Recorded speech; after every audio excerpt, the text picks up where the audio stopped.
Perfect. Thank you. Okay, great. Thank you, everybody. Welcome to the first Hunger Elimination Task Force meeting of 2023. My name is Caitlin Mandel, and I'm the Food Access and Equity Program Manager at the Rhode Island Food Policy Council, which is a joint role between the Food Policy Council and the Rhode Island Department of Health. As I said, please introduce yourself by sharing your name and affiliation, the thing you're most looking forward to when spring arrives in the chat. And this meeting will be recorded so we can share afterwards with the people that cannot be here. I want to thank you all again for attending today and to welcome the newest members of the Hunger Elimination Task Force if you're joining us for the first time. The Hunger Elimination Task Force is a statewide network of food access, nutrition, and public health champions that work to reduce hunger and increase access to healthy, culturally appropriate food for all Rhode Island residents. This task force is owned by the Rhode Island state agencies that are involved in food system work and is facilitated by the Rhode Island Food Policy Council. Today, we are hearing important updates on last mile food delivery, which is also another word of saying home delivery options for people experiencing food insecurity and transit challenges. During the COVID-19 pandemic, an incredible network of food access providers across our state stepped up to begin offering delivery services to ensure individuals who are isolating or quarantining at home or are having trouble leaving their home to access food could get nourishing food. New innovative partnerships and programs were formed that helped our citizens stay nourished, and that is on top of existing programs such as Meals on Wheels and programs that the Office of Healthy Aging were already offering.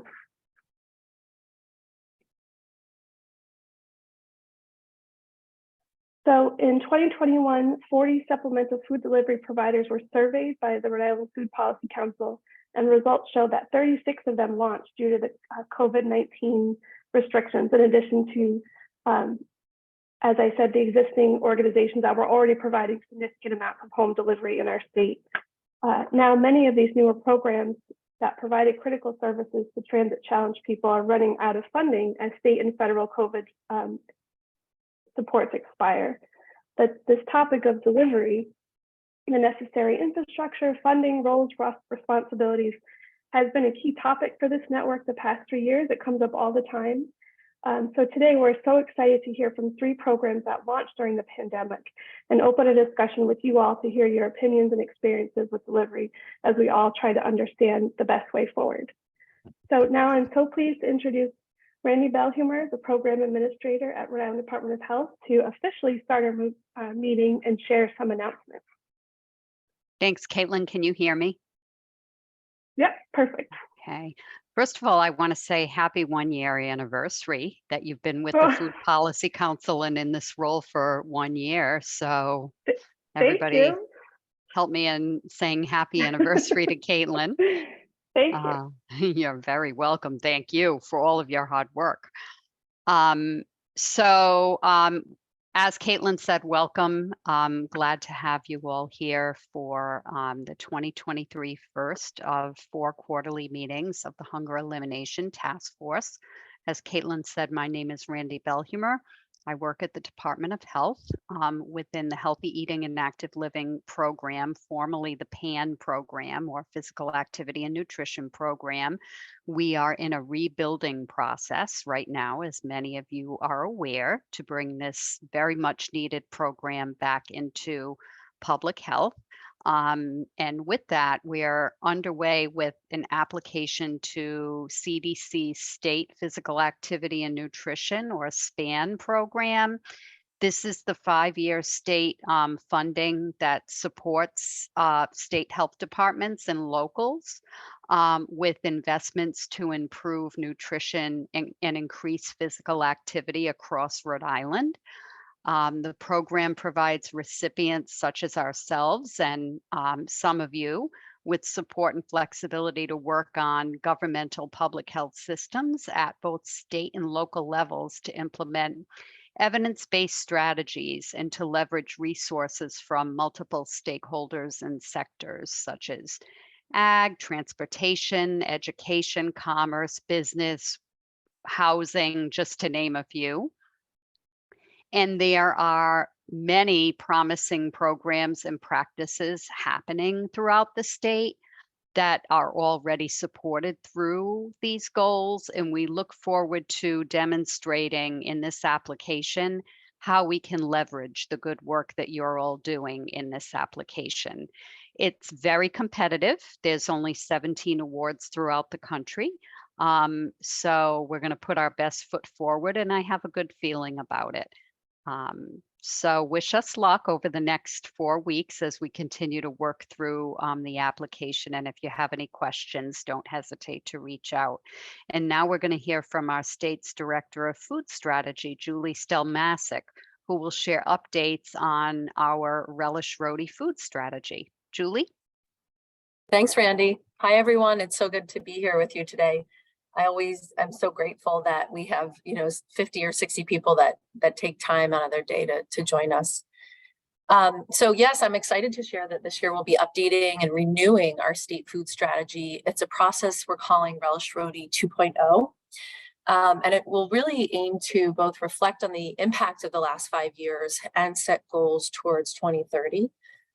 You can see in the chat, Allison just put a link to the where you can kind of stay in the loop.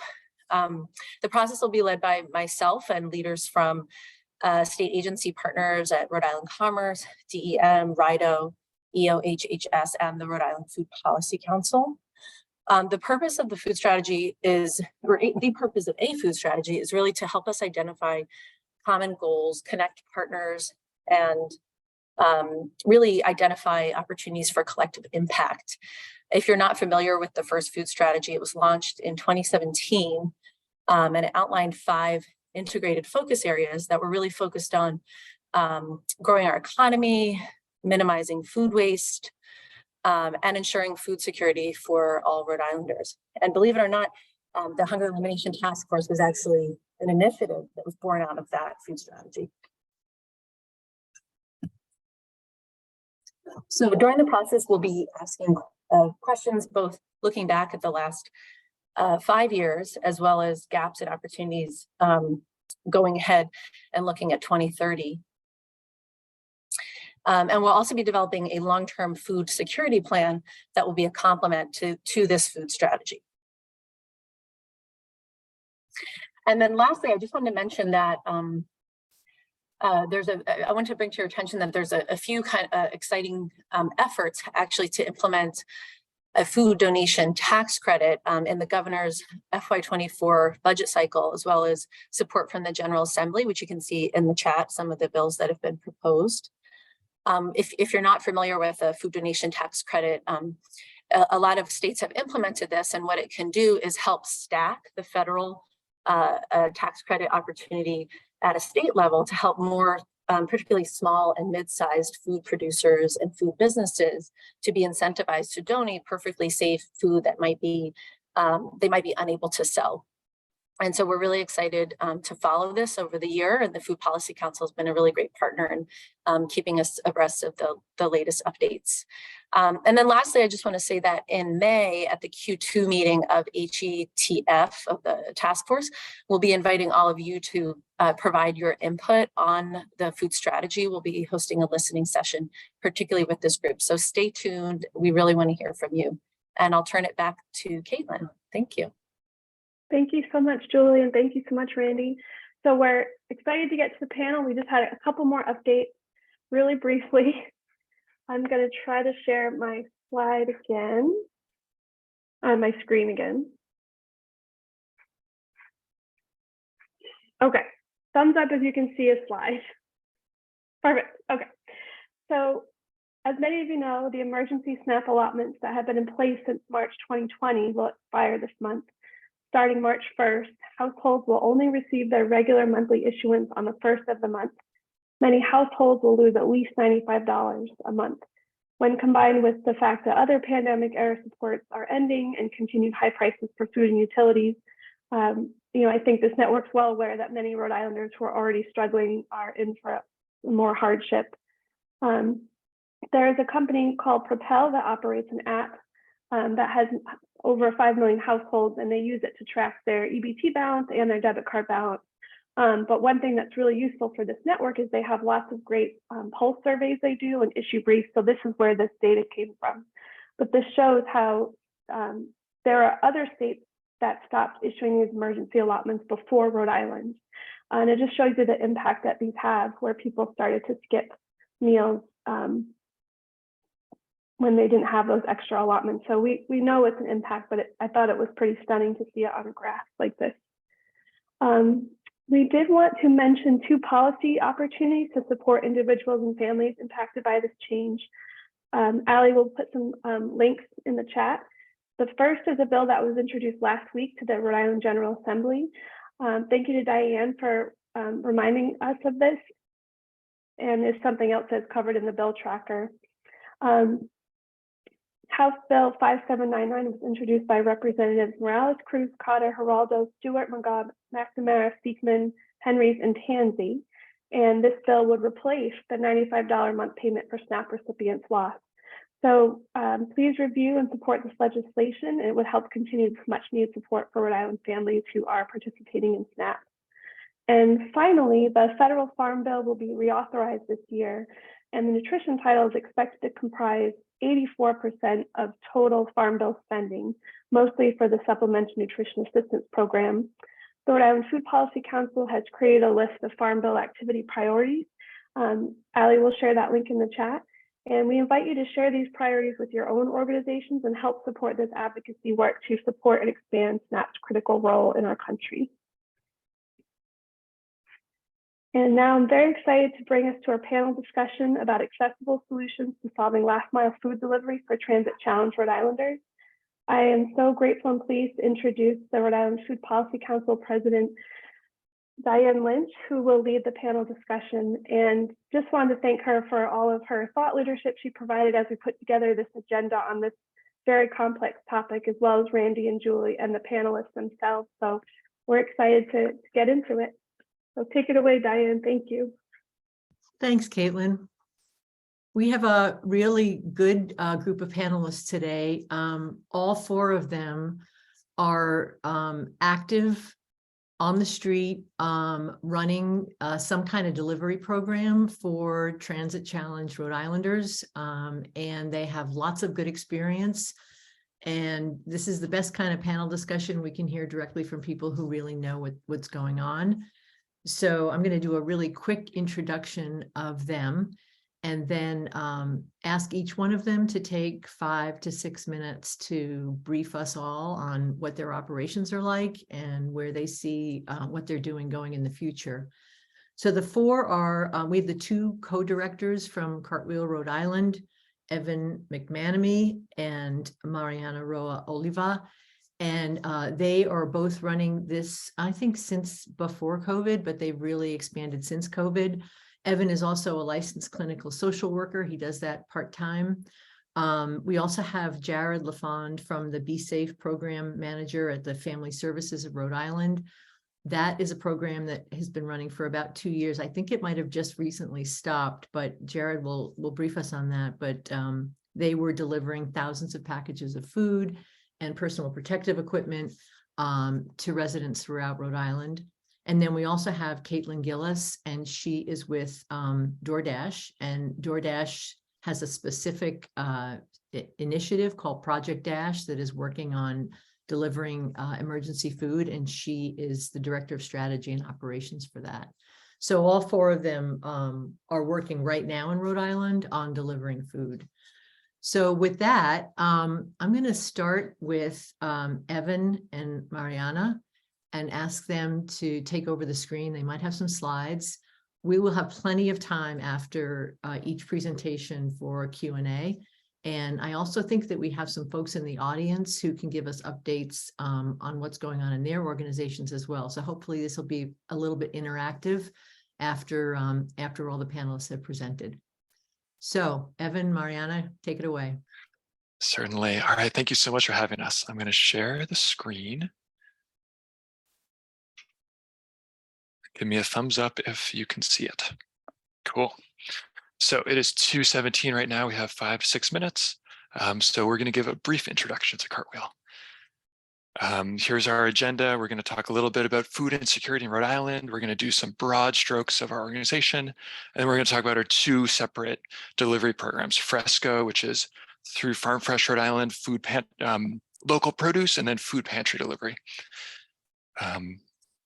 So just to talk briefly about food insecurity in Rhode Island, this is from the Food Bank's 2022 status report on hunger in Rhode Island. Nearly 1 in 3 Rhode Island households can't afford adequate food.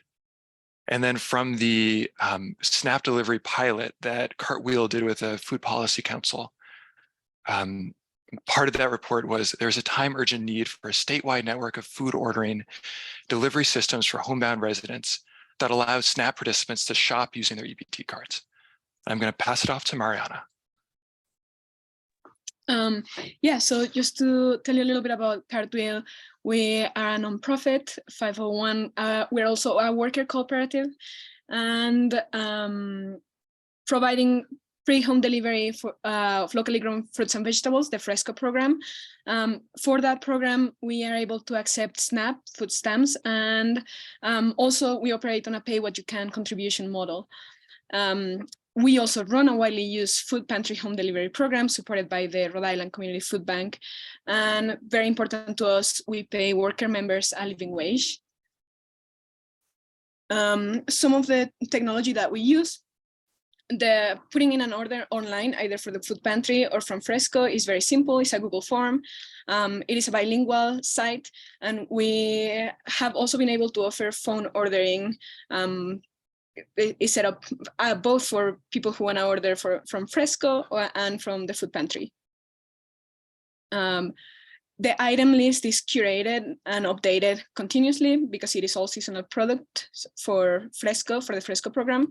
And the food pantry delivery program, the list depends on what the food pantry that people order from has in stock. We have a few logistical innovations that we've done as well. So a lot of in-house JavaScript development to really expedite the way that we assign delivery routes. So color-coded maps, et cetera, pertinent information such as address, client phone number, delivery instructions. I'm going to talk briefly about our ability to process EBT, to process SNAP. So when we first started, we were working directly under Farm Fresh Rhode Island's FNS number. We quickly got our own FNS number. And we continue to use Farm Fresh's Bonus Bucks program, which allows us to offer farmers market quality produce at a 50% discount. Also in May 2022, Cartwheel became the first USDA approved online SNAP retailer based in Rhode Island. So Cartwheel can offer its SNAP discounts through a streamlined online platform. And I'm going to talk a little bit about Fresco. We have our 2 separate programs, the Farm Fresh local produce delivery. Again, this is our worker cooperative model, high quality, nutritious food to the doorsteps of vulnerable Rhode Islanders. Clients can receive donated food provided through a partnership with the Rhode Island Foundation, or they can purchase food with a credit card or with their EBT food stamps. And again, community members are paid $20 per hour to deliver food orders. And then we have the food pantry delivery program. It's completely free for clients.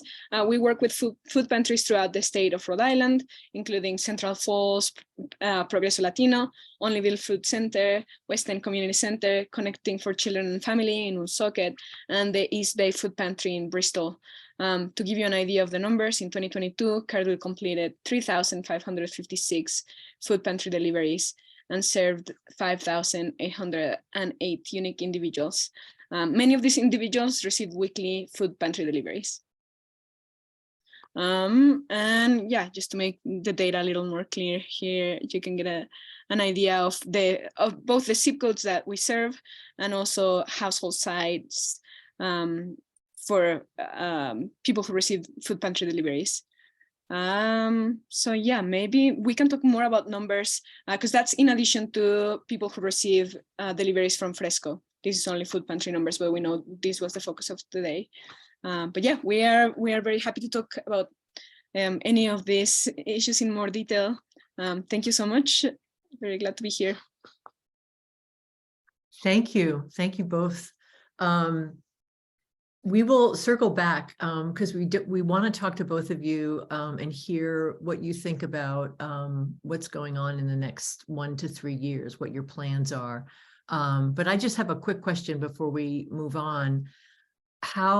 when you started, how big were you? I mean, I remember that you had a pilot and we were working together, the Rhode Island Food Policy Council, and doing an evaluation. And it was a few years ago. When you started, how big was your delivery? We started working with Farm Fresh Rhode Island in particular. I mean, we started from zero, right? So Right. we grew pretty quickly there though. Yeah. Okay. Great. Well, thank you. So next we're going to hear from Jared at Family Service Rhode Island. And as I said, Jared has served as the Be Safe program manager for the last few years. And Jared, oh, there you are. Okay. Take it away. Hey there, Diane. Thank you. I'm glad to be here. Yeah, so I'm the Be Safe program manager at Family Service of Rhode Island. I've been working with the program for the last 2 years.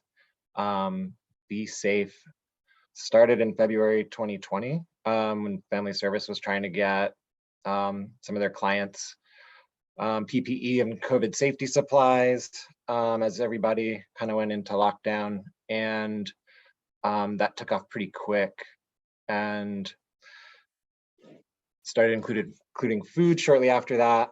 From what I hear, it was a scramble for the first year or so, trying to figure it all out and make that happen and acquire food and acquire supplies to bring people. And we are closing. Our last delivery was made last Thursday. Family Service has been sort of trying for a while now to secure funding for the program, although it was always considered to be temporary. It was no longer feeling sustainable for the organization. But we've made over 22,000 deliveries to households in the state. Over the last year, we've served an average of 400 households a month. And so we've done a lot. We were packing bags of food that were designed to feed 3 to 5 people for about 3 days, and bringing those wherever they were needed. So folks could go on to our website and fill out a request form, and we would get the food to them as soon as we could. We also accepted phone calls. Folks would leave us voicemails, we'd call them back. We were working closely with some Family Service, hosting some FEMA crisis counselors at a certain time. So we had a lot of like connections to other social services too. And our agency houses a lot of other social services as well. So we were kind of working to see what folks needed overall, including food. At different times, we delivered all sorts of different things. Toilet tissue and paper towel and masks and COVID tests, as well as food, fresh food, frozen food, and shelf-stable food. So it's a sad to come to an end, and we hope. I think we've done a lot, for sure, and I think there's definitely still need. I didn't see us slowing down at all at the end as far as like requests were concerned, but it just wasn't sustainable for our organization. Jared, how many of the requests that you were receiving at Family Service were you able to fulfill? Were you pretty much able to meet the demand as it came in? Yeah, we received a total of 22,304 requests and delivered 22,096. So we, missed a few if we couldn't contact the person, or there are various reasons that might happen. Yeah, but if somebody put in a request, we got food to them. It didn't always happen as fast as I would like. Folks sometimes waiting 2 weeks or longer. then sometimes we turned it around in a couple of days. So we just really like never capped anything. It was always just open by request. And so some days we were getting a lot and we would do them as quickly as we could. And other times we were really caught up and just getting stuff to And people really fast. your delivery staff was all volunteer? We had, actually, when I started with the program, I was hired as a full-time driver. We've, over the last 2 years, had part-time drivers. I do a lot of the driving. I believe when we started, we did have a lot of volunteer drivers. And over the last couple of years, we did have some volunteer drivers, but mostly it was done between, myself and a few other staff members. And, fortunately, I'm part of a really large agency with a lot of folks with clients. And so I was able to tag other staff members of other programs and was often helped by a number of other family service staff. We'll circle back, but I have one more question. I'm sure that you've communicated to all of your customers that you're no longer going to be able to, service them. Yes. And you said that you didn't see really a fall off in demand. So what is your sense of what your customers are going to do? And were you able to try to redirect them to maybe Cartwheel or some other option? Yeah, we've been, we called everybody who had gotten more than 3 packages over the last couple of months. So we made hundreds of phone calls to inform folks, as well as to offer resources. So we did our best to pull together lists of pantries and delivery services that we could point folks to. So there's also a PDF of resources linked out on our website where our request form used to be. And so we're really trying to redirect folks to other services. Yeah. And it feels hard. It feels like there's not always a lot there to point people to. Yeah, not enough anyway. Right. Not enough. Thank you. Like I said, we'll circle back. I have a few more questions, but I'd like to move on and hear now from Caitlin, who again I can't see. Oh, there you are, Caitlin. Caitlin Gillis from Project Dash, who's going to tell us a little bit about what their operation is like. Hi guys, nice to meet everyone, and apologies in advance. I have a little bit of a cold, so you will hear me sniffle throughout this, like just now. But nice to meet you guys. I'm based in Chicago, but I actually was in a wedding in Rhode Island last summer and loved the state. It was very beautiful. So we're super excited to be a part of this panel. So for those of you guys don't know, Project Dash is DoorDash's initiative that allows food banks, food pantries, other nonprofit organizations to utilize the same technology that any merchant restaurant would utilize on DoorDash in order to send prepared meals, groceries, hot items, school supplies to the families in the community that they serve. We started actually in 2018. It was part of a hackathon where an employee suggested this event. The idea was to essentially rescue food from the merchants that were on DoorDash and bring them to local nonprofits. When the pandemic hit, though, we really evolved this program into what it is today, focusing on the food banks, the pantries, and the nonprofits, and that last mile delivery aspect. While it was kind of a pandemic spurred event, I think one of the biggest things that we believe in as a team and Project Dash believes in is that everyone should be able to have access to home delivery, not just those that are immunocompromised or those that can't get to it. We really believe that there's a dignity and a convenience aspect to it that brings a different layer to kind of that home delivery aspect that brings a little bit layer aspect to that delivery when a family is able to receive it at their doorstep and they don't have to necessarily travel, take buses, or wait in line in order to receive those items. So I'll give a little bit more about kind of Project Dash. Partners have access to a portal where they're able to upload a list of client addresses.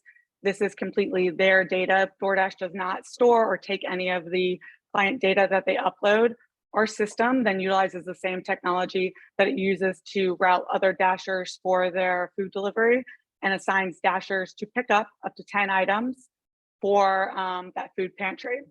That Dasher will arrive, pick up the items for the clients and drop them off along a predetermined route. And then throughout the kind of route, clients get text messages letting them know when they are on the way to pick up the items, as well as once the item has been delivered.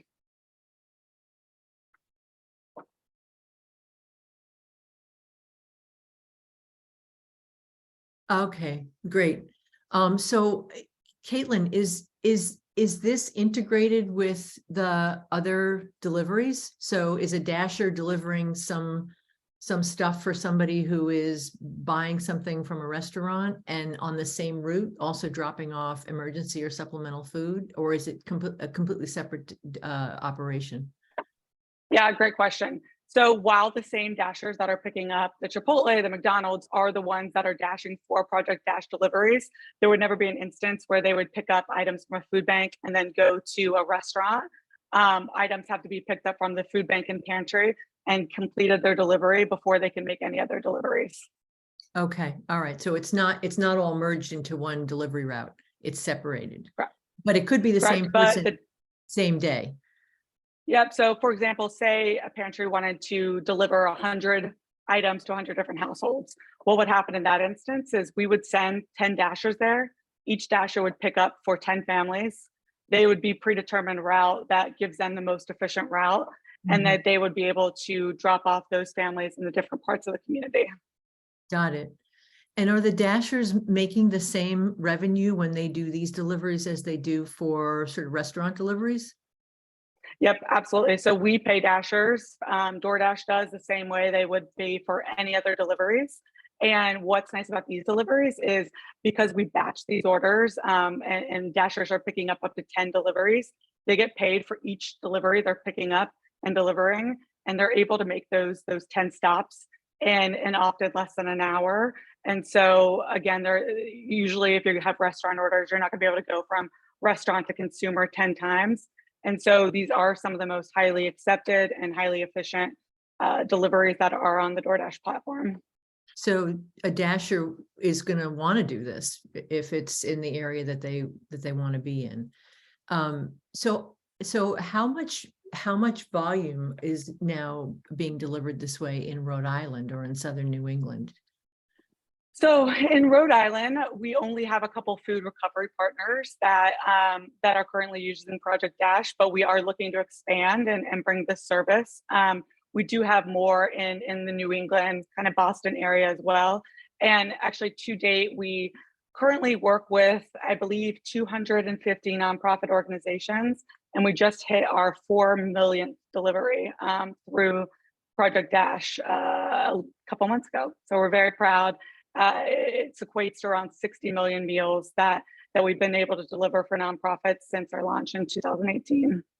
That's awesome. That's great. And one more question. What is the financial model for paying for these deliveries? So good question. So it really is, it's not a one size fits all. So what we really do is we work with our partners on an individual basis to understand their needs, and the focus of kind of these programs and how we kind of approach them from a cost basis is one, how can we make them a more sustainable model? So currently we work with our partners through grants, through offering like nonprofit subsidized discounted rates on deliveries. But none of our nonprofits pay the same rate as a restaurant by any means. They are offered a discounted kind of subsidized rate for those deliveries, as well as supplementary grants that DoorDash provides. Interesting. Very interesting. That's awesome. And your plan is to continue as best as you can to grow in Rhode Island and New England. Yeah, definitely. We want to continue to grow. We're looking for ways to really kind of become more innovative in the space as well, and thinking more on, even though we started at food recovery and we shifted away from it, like how can we get back into food recovery, and how can we help both the organizations and the nonprofits on the ground with some of these food access issues. Awesome. Awesome. I want to circle back, just be conscious of the time, because there's breakout rooms that we'd like to be able to put people in so they can talk about some of these issues. But I do want to circle back to Evan and Mariana and ask them to talk a little bit about what their future plans are, sort of in the 1 to 3 year window going forward in terms of, what Cartwheel is doing. Certainly. So we have those 2 programs that we talked about, the Fresco fresh produce that folks can pay for with EBT. And then we have the food pantry delivery, and we're really trying to, keep both going. So yeah, there are always in this nonprofit space funding constraints, and those are on our minds as well. But as our other panelists have mentioned, there's a huge need. There's a huge need for food to be delivered to people's doorsteps here in Rhode Island, and we're trying to meet that need as best we can. Do you have anything to add, Mariana? Do you think it would make, for all the panelists, Jared, your opinion on this as well? One more question. Do you think it would make a big difference, or are there so many other factors that it wouldn't, if in the next Farm Bill, if the EBT card could be used to actually pay for delivery right on the card? Just curious for Evan, Mariana, what kind of impact would that have?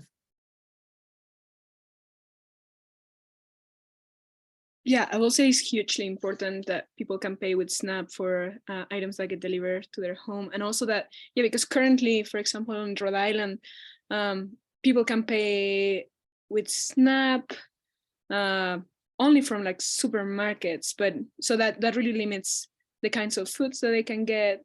And also they are not able, they still have the delivery fees on top of that.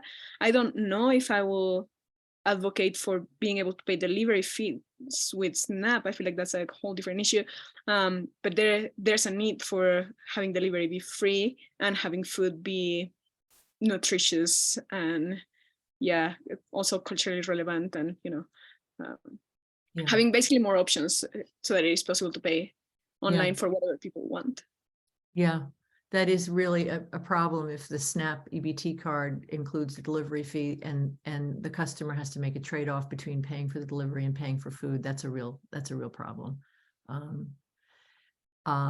Jared, what do you think?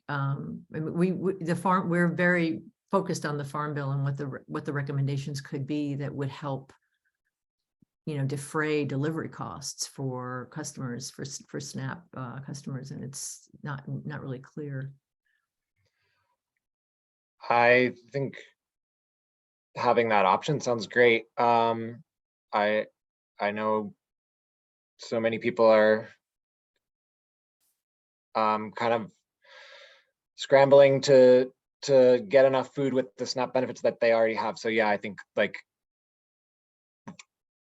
to also then use some of that to pay for a delivery service would, I don't think using it to pay for delivery service isn't the problem. I think the problem is just that there's not enough there's not enough money there. There's not enough money there.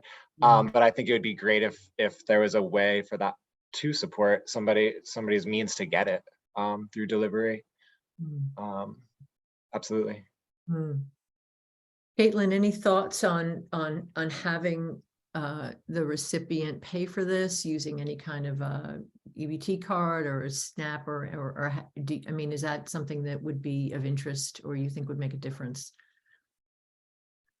I don't think we'd ever want the client to have to shield the price of the delivery on things. I think like those items should be used to purchase the food and to really focus on the most essential thing. And so I think there's lots of other sustainable funding that's available, whether that be through philanthropies, through government funding, through individual donors that can help cover those costs.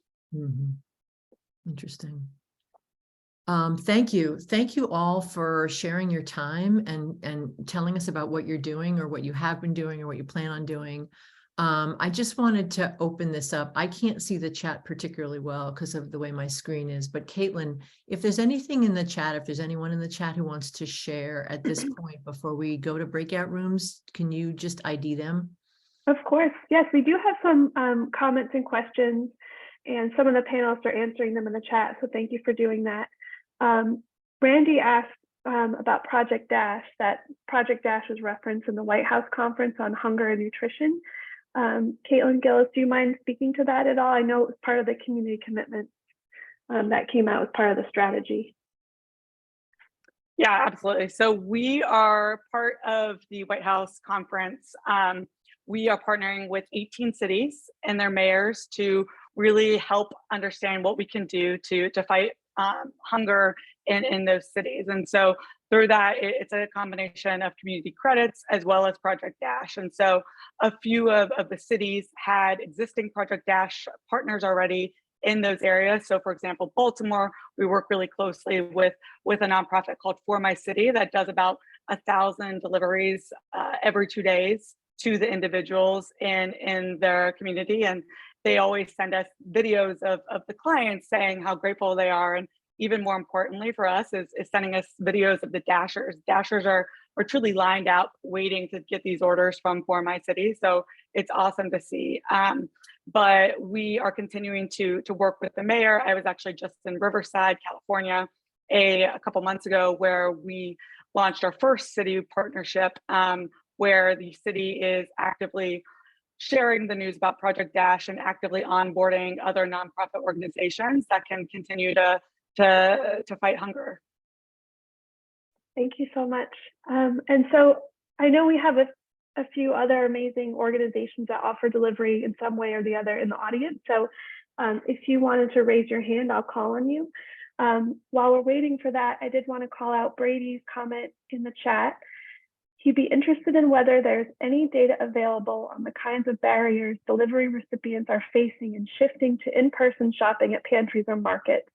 Are most people medically frail, experiencing transportation barriers, time barriers, some combination? So feel free, if anybody else knows how to answer that or knows any data set, feel free to add that in the chat. I'm going to look for hands raised.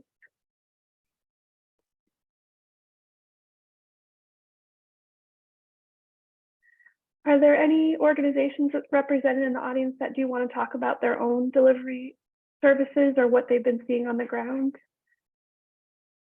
Hi, Riz. Thank you so much. Feel free to speak up. We'd love to hear about the Rhode program. Hi, everyone. My name is Rhode. I'm the lead resource specialist at the quarantine isolation for the COVID unit at Rhode. So at the peak of the pandemic, we had many direct and indirect food resources. And now here we are 3 years later, and lots of programs have concluded. So it's been challenging lately to meet like emergency and long-term food needs. So I'm here. I'm really happy that these conversations are happening. And I also want to just express my gratitude to Mariana, Evan, Jared. My team has relied a lot on their programs. We're sad to hear that Be Safe has concluded. So I just want to express my gratitude, and I just hope you guys can, get fundings, and hopefully we continue to work together.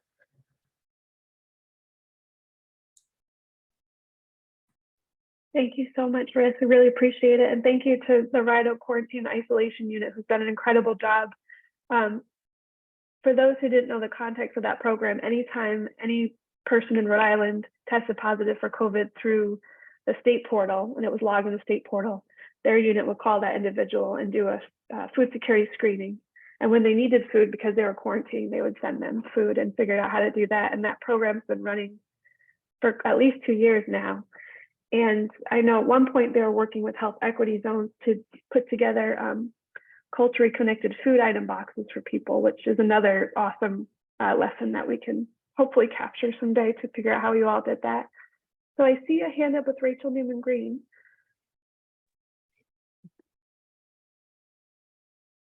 Hi all. So I have a question which is about sort of the changing landscape of the need for delivery services, especially now that the isolation requirements are much shorter, but then also I think a lot of folks who are testing positive for COVID are just doing it. It's not even reporting anywhere, right? Even if someone is positive, they've just taken a test at home and isn't going to any kind of central information source. So I guess I'm wondering sort of how you see the COVID reality changing that versus like baseline of people who have mobility issues or other factors that are, pre-existing or independent of COVID that mean that they need to get food delivery. So just trying to get a sense of what the ongoing need for delivery might be, sort of in a world where folks, even if folks are testing positive COVID, they're not necessarily connected to any larger system about it. Do any of our panelists, I know that's a big question, but that is why we're all here today. But if anybody wants to ask about that, and Rachel, I will call out that I know Doug had a great data set that might help with that. Go ahead, Doug. Yeah, I just thought I would chime in because Brady asked a similar question in the chat. So we do poll regularly within the industry to understand what the barriers to access are to charitable food overall. And we actually, the immunocompromised barrier is now one of the ones we hear about least overall. The number one reason that people cannot access charitable food is because of transportation barriers. We consistently hear that. Of course, there is the traditional reason of disability or people that are homebound. Of course, that's still a very common, very pressing need. But the variety of barriers out there really are pretty extensive. One of the things that we've seen trending a lot in 2022 is people that cannot access their food pantry because it conflicts with their work schedule. There's a lot of working families out there that are accessing charitable food, and their pantry may only be open for a few hours every week, and it doesn't work at a time, and then they're having to make tough decisions on, do I give up hours at work, or do I make it into the pantry? Everything that we're hearing is that this is definitely an ongoing persistent need. Thank you so much, Doug. Did any other panelists want to comment on that or provide another example?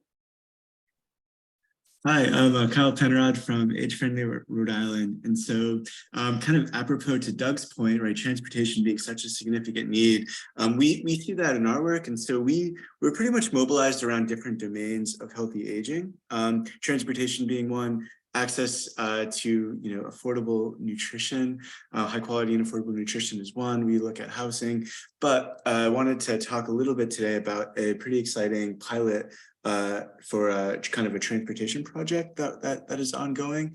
And so a little bit of context, a little bit of background.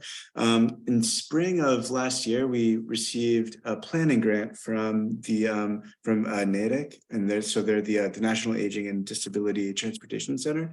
And so they're really focused on increasing equitable access to kind of transportation services. And so in that pilot program, or in that initial planning and assessment phase, we went to different municipalities in Rhode Island to get a sense of, what are folks struggling with in terms of transportation, getting a sense of their needs, and then also their appetite for possible projects that we thought could be feasible. And so we were really interested in exploring the idea of, leveraging underused kind of vehicles that other nonprofits have, other agencies have.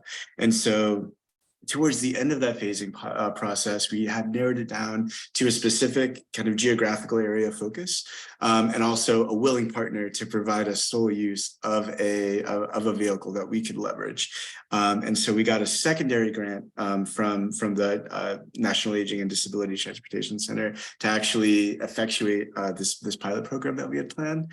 And so we're working predominantly in Newport's north end, which, oftentimes I think folks often conflate Newport with wealth, but there's a lot of inequity that exists right on Aqueduct Island. And so we're working with the Newport Housing Authority, Edward King Senior Center, RIPTA's kind of long range kind of planning staff, and then looking upwards as well, who is providing the vehicle. And so we're working essentially to provide kind of closed loop transportation from the housing authorities like Donovan Manor, Park Home, AHEPA, and the Paramount Building to bring folks from those spaces in which they're living to the Walmart shopping center, for instance, so they can do their banking, their shopping, but get groceries. And also bringing folks to the Edward King Senior Center for their lunch programs on Wednesdays and the breakfast programs on Fridays. And so I think, kind of parallel to this process, we've also been doing some focus groups. And Doug, to your point, transportation continues to come up as one of the most significant needs in Rhode Island. And so, it certainly mediates, right, our relationship to all these other things, right? It mediates our relationship to procuring economic security, and it makes us think differently about where we do pursue housing and things of that nature. So we're really excited to launch a pilot in this domain, and more to come. This program is scheduled to run through June of this year, but the goal is always to with a pilot, you hope it's successful, and then and kind of increase the scope of work and try it in different areas. And so I'm certain you'll be hearing a little bit more from Age-Friendly Rhode Island in the subsequent meetings, but just wanted to make sure that folks were apprised of that work happening in Newport. Thank you so much, Kyle. Please let us know how we can support your pilot, and definitely stay in touch as you get those results. We really appreciate it. Of course. So we just launched a poll, if you could fill that out really quickly. And we are going to go into the breakout room. But we have lots of great comments and questions in the chat, so I'll make sure we capture them all in the notes, and we'll do any necessary follow-up. Diane, is there anything else you wanted to add before we went into the breakout room? No, I just wanted to thank our panelists. It's really interesting to learn more about what you're doing, and I hope that connecting here with this group supports the growth of your programs. Jared, I know that's not possible right now, but you never know what'll happen in the future. So thank you. Thank you all so much. So Allie's going to get us into breakout rooms. It might just take a minute, but when you get there, you will have a facilitator who will run you through some questions and take notes, and then we'll come back in a group in about 25 minutes and do a report out.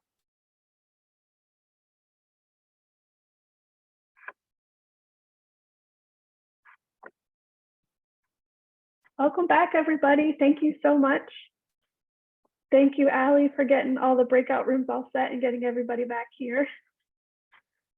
We're going to do a quick report out. We'll just take 1 or 2 minutes for each breakout room facilitator to share. I can go first. So we had a great discussion in our breakout room. We only got through the first question. So the question, based on your work experiences and what you heard from our panelists, where do you think the gaps are in the current delivery network for emergency and supplemental food? What do you think are the most promising solutions for closing the gap in Rhode Island? So we talked a lot about this issue of, there are people who are homebound and definitely need delivery, and delivery has started to fill this bigger structural issue. It might not be the most efficient way to do it, but it is something that is still needed because food access, of course, is a huge structural issue. So someone commented how that the pilot program in Newport might be really helpful because it's using existing transportation, a van that wasn't utilized fully to kind of help with that. More questions came up about how do you determine which individuals truly need things to be delivered versus maybe need another support to get the food that they need.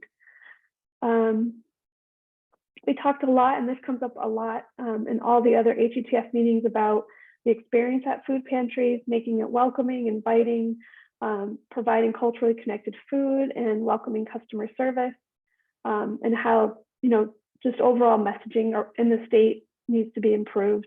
And there are some food pantries that may need a little bit of help with that capacity. And we also talked about, paying a living wage for delivery drivers and how that's really important.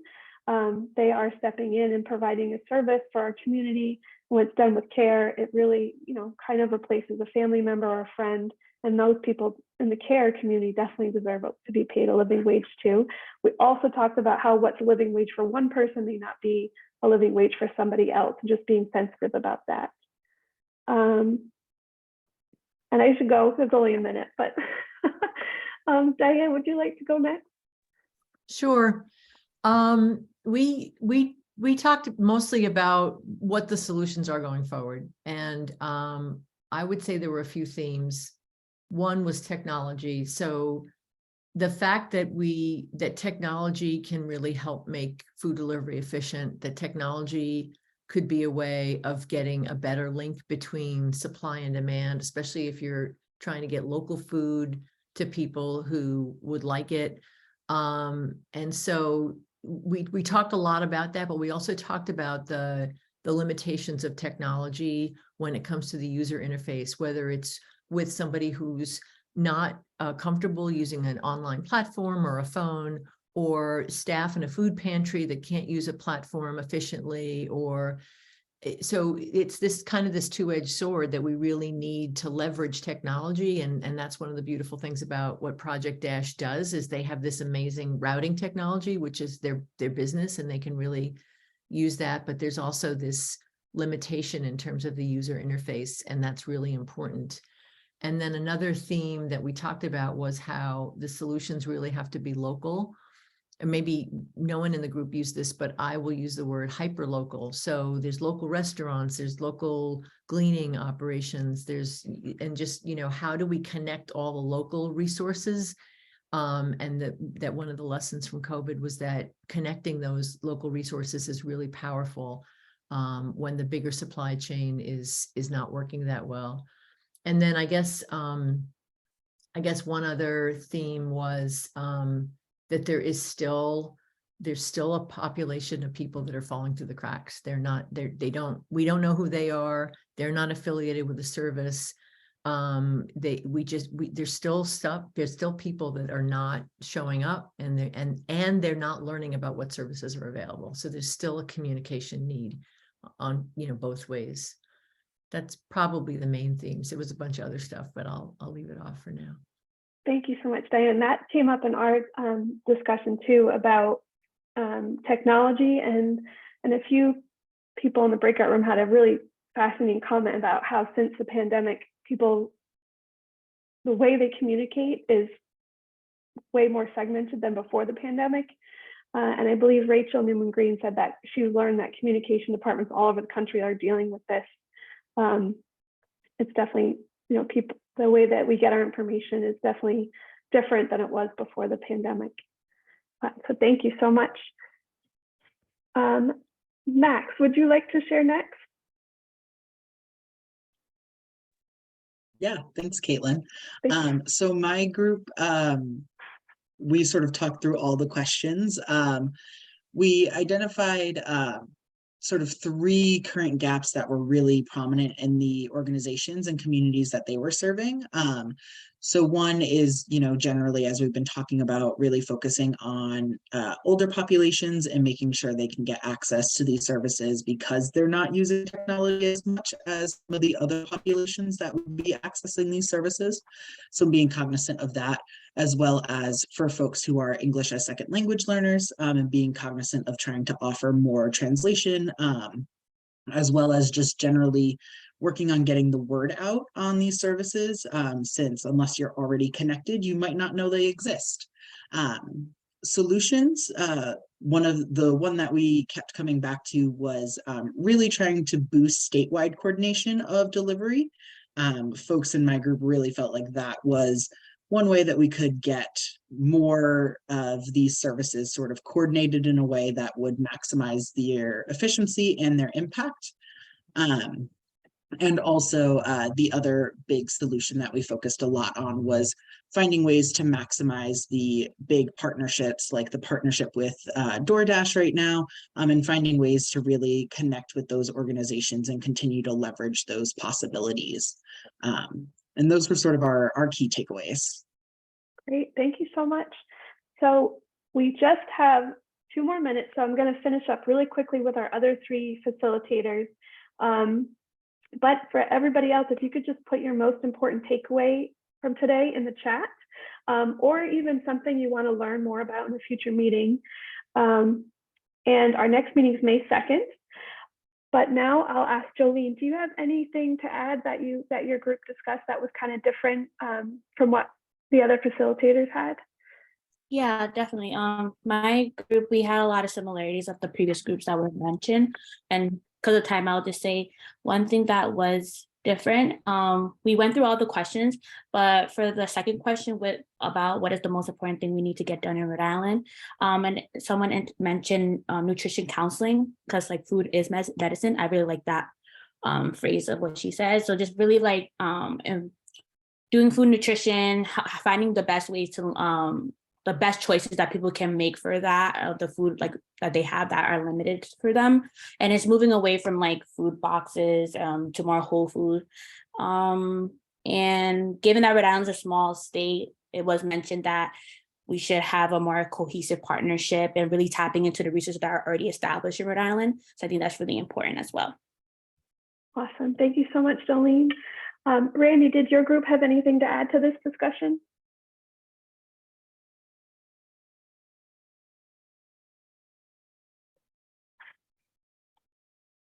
See, Brandy might not be on anymore. I have a lot of names. Okay, is Julie still here?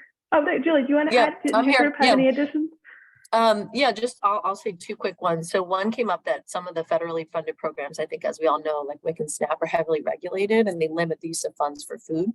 And so food delivery. And so one example that came up was a way around this was when it's bulk purchase, like through the DEM's Senior Farmers Market Nutrition Program and Farm Fresh, they were able to build in the overhead of staff and materials. And then the second that felt like a really tangible next step for HETF was to take all the pilots across the state that someone in our group said seemed to just be continually in pilot phase and really do an assessment of what's working and how can we scale and invest in those solutions.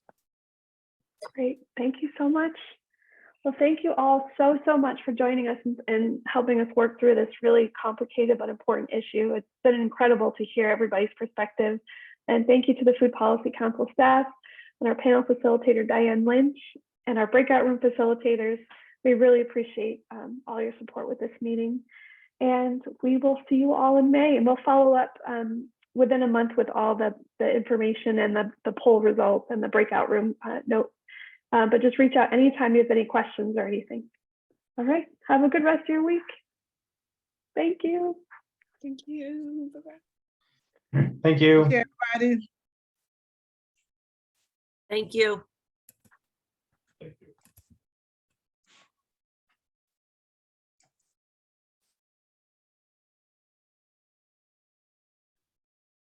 Thank you, Max. Thank you, Allie.